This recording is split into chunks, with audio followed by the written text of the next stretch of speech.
El negociador, parte 5. ¡Goya! La pumanía. El éxito no es un accidente, es trabajo duro, perseverancia, aprendizaje, estudio, sacrificio y sobre todo, amor por lo que estás haciendo o aprendiendo a hacer. Pelé. ¿Cómo dar resultados en tu negocio? Con mi 1,93 de estatura y mis casi 100 kilos, ahí estaba yo, volando por los aires del aeropuerto de Monterrey, un aficionado con una fuerza que provenía desde su corazón, o quizá desde algún otro lugar. Había comenzado una reacción en cadena en la que yo era el reactor protagonista. Pasaron unos breves segundos cuando más como él se unieron a su iniciativa y me tomaron entre brazos y me cargaron por los pasillos de la terminal aérea. Fue una noche mágica que jamás olvidaré. No sentía miedo, al contrario, compartía con ellos ese profundo sentimiento de emoción y orgullo, de euforia. Y es que en ese momento teníamos mucho más en común que la pura adrenalina. Nos unía el amor por la camiseta azul y oro, el respeto hacia el deporte, la agitación por los goles, la mística de la cancha, la satisfacción del juego bonito y los Goyas de la barra que nunca se rinde. Éramos, una vez más, esa gran marea de personas que se convierten en una sola para apoyar a su equipo.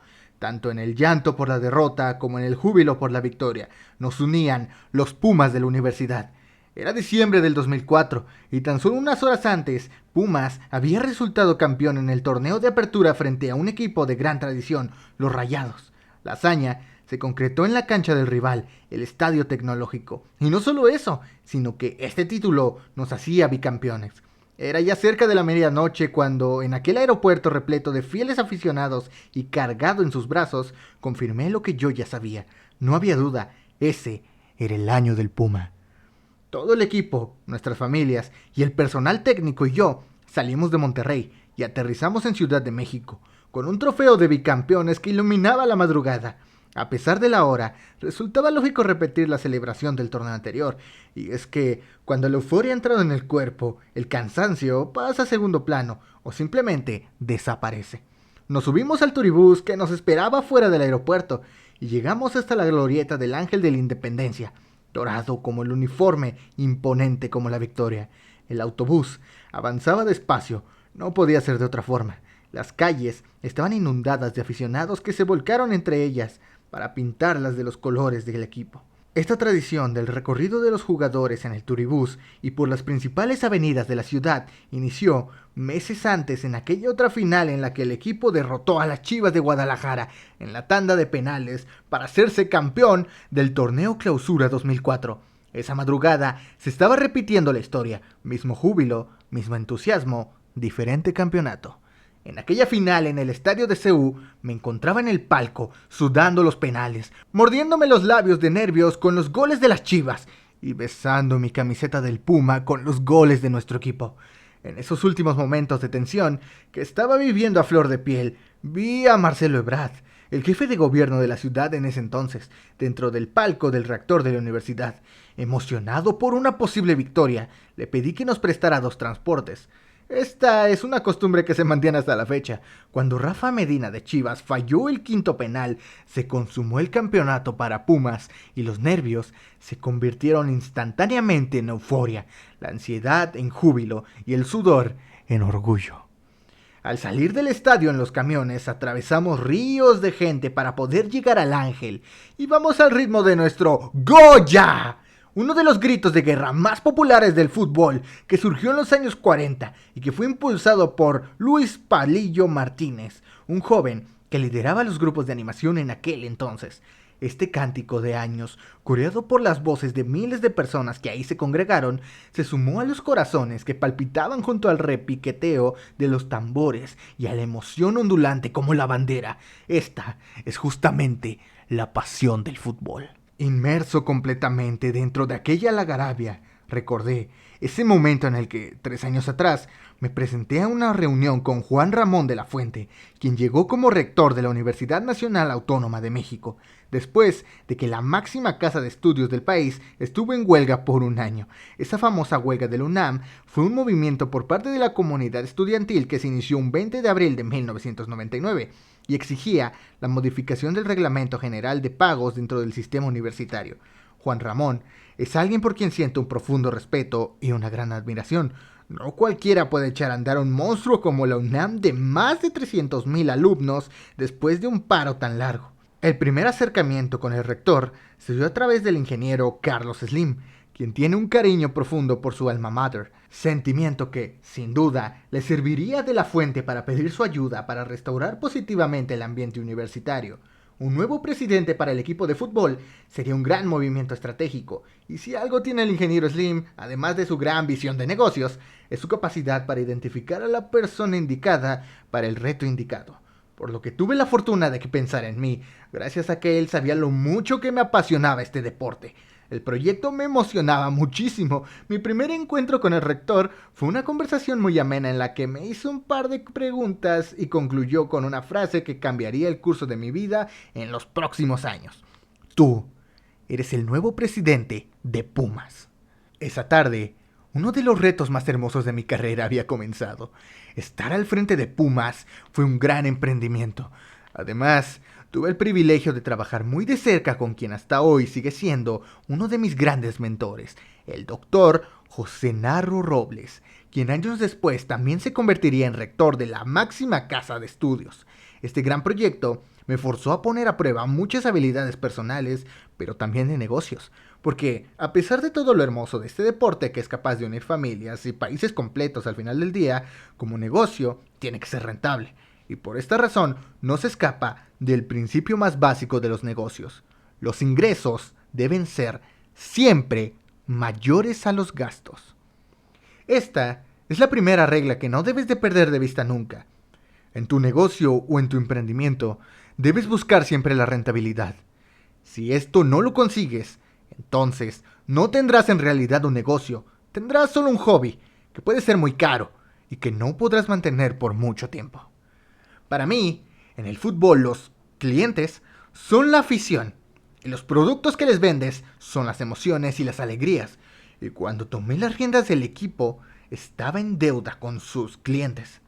Cuando tomé mi puesto como presidente del club, lo primero que hice fue analizar el entorno. El equipo estaba en una situación crítica. Parecía que el árbitro de los negocios había marcado un par de penales a favor de dos poderosos adversarios, la bancarrota y el descenso.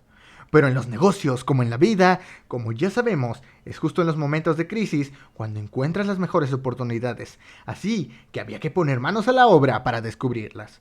Los chinos utilizan dos pinceladas para escribir la palabra crisis. Una significa peligro, la otra oportunidad. En una crisis, toma conciencia del peligro, pero reconoce la oportunidad. John F. Kennedy. El equipo tenía una deuda de $6 millones y estaba en la antepenúltima posición de la tabla, coqueteando con el descenso.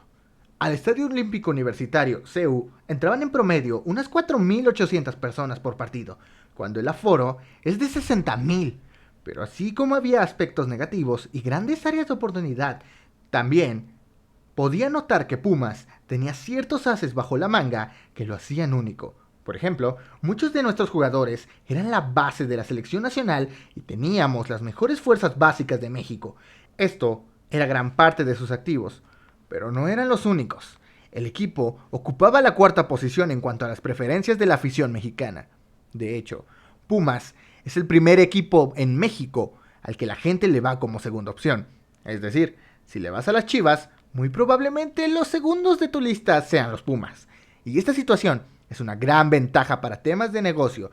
Si eres patrocinador oficial de Club América, existen altas posibilidades de que los consumidores que son fanáticos de Chivas no compren tu producto, porque, como sabemos, históricamente ahí existe una rivalidad natural.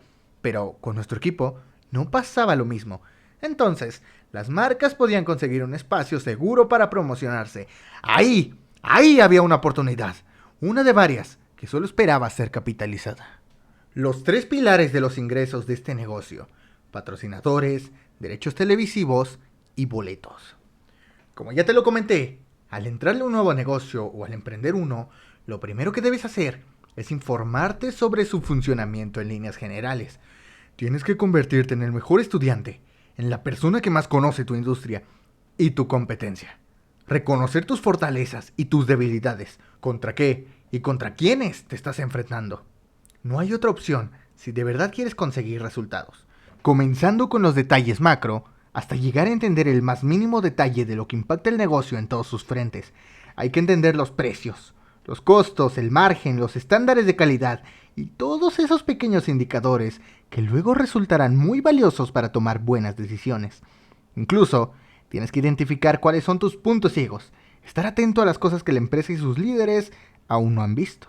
Esto es justamente lo que hice desde el primer día en que tuve el privilegio de sentarme en aquel viejo escritorio de la universidad.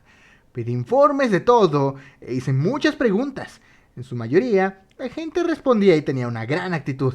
Empecé a notar casi de inmediato que había un gran equipo en esta alineación fuera de la cancha, lo cual es un eslabón importantísimo para conseguir buenos resultados. Conservé casi a toda esa cantera, salvo al director de finanzas, a quien tuve que despedir a los 3 días de mi llegada porque no pudo entregarme un estado financiero. No tenía información precisa sobre los números y las cuentas nunca le salieron. Este es un grave error que muchos emprendedores cometen. Por eso, es muy importante que conozcas tus números. Este es un consejo vital que puedo ofrecerte. Tus números son el estado de salud de tu negocio. Es una radiografía completa de lo que está sucediendo. Solo así sabrás en qué áreas estás gastando más o menos, en qué otras necesitas un empujón y en cuáles debes hacer algunos ajustes o recortes. Y retomando el penoso episodio del despido, tengo para ti otra recomendación. Como líder, en muchas ocasiones tendrás que tomar decisiones muy duras. Y sacar a alguien del equipo porque no está alineado con los objetivos que persigues es una de esas decisiones. Es un escenario inevitable en los negocios. En algún momento tendrás que despedir a alguien cuando sea necesario. Mejor que se vaya uno a que más adelante tengas que cerrar el negocio. Las grandes cosas en el trabajo nunca son hechas por una sola persona. Son hechas por un gran equipo. Steve Jobs. A medida que las semanas avanzaban, poco a poco empezaba a tener una visión más clara del reto a vencer. Sobre todo, al meterme de lleno a uno de los temas más estratégicos, los ingresos. Me informé sobre el valor de los patrocinios, los derechos de televisión y las ventas de boletos de entrada a los juegos, los 3 pilares fundamentales sobre los que se construye este negocio deportivo. Después de mis hallazgos, había que tomar muchas decisiones y cambiar muchas cosas que no estaban funcionando. Una de estas primeras decisiones tenía que ver con uno de los patrocinios más importantes del equipo, una marca de ropa muy reconocida en el mundo que tenía el contrato con Pumas para ser la representante oficial de la plantilla.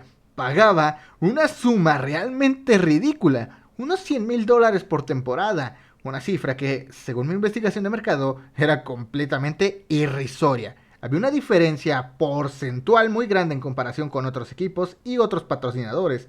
Mi primer acercamiento con el director de esta marca fue amistoso. Tan solo quería hacerle ver la desventaja económica que implicaba este acuerdo entre nuestras empresas. Su respuesta fue menos amistosa que mi acercamiento. Pues lo siento mucho, pero si está estipulado según el contrato, no se puede hacer nada, sentenció. Entonces, ateniéndonos al acuerdo legal, busqué cuáles eran las cláusulas que amparaban una recesión del acuerdo, y ahí noté que muchas de ellas habían sido incumplidas por su parte. Después de agotar todas las posibilidades de negociación e intentar los canales de la conciliación, hice que un notario registrara estas faltas al contrato por parte de la marca para recopilar la evidencia suficiente y lograr rescindir el acuerdo entre ambos. Este primer trago amargo tuvo un final feliz. Lotto se apuntó para ser la marca oficial que fabricaría los uniformes de los jugadores, pagando $2 millones por temporada, es decir, 20 veces más que el contrato anterior.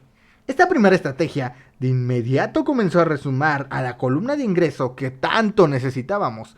Definitivamente fue una jugada de pase dentro del área y sobre todo bastante oportuna.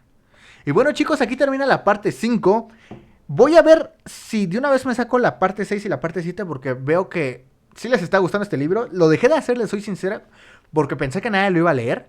Bueno, a escuchar.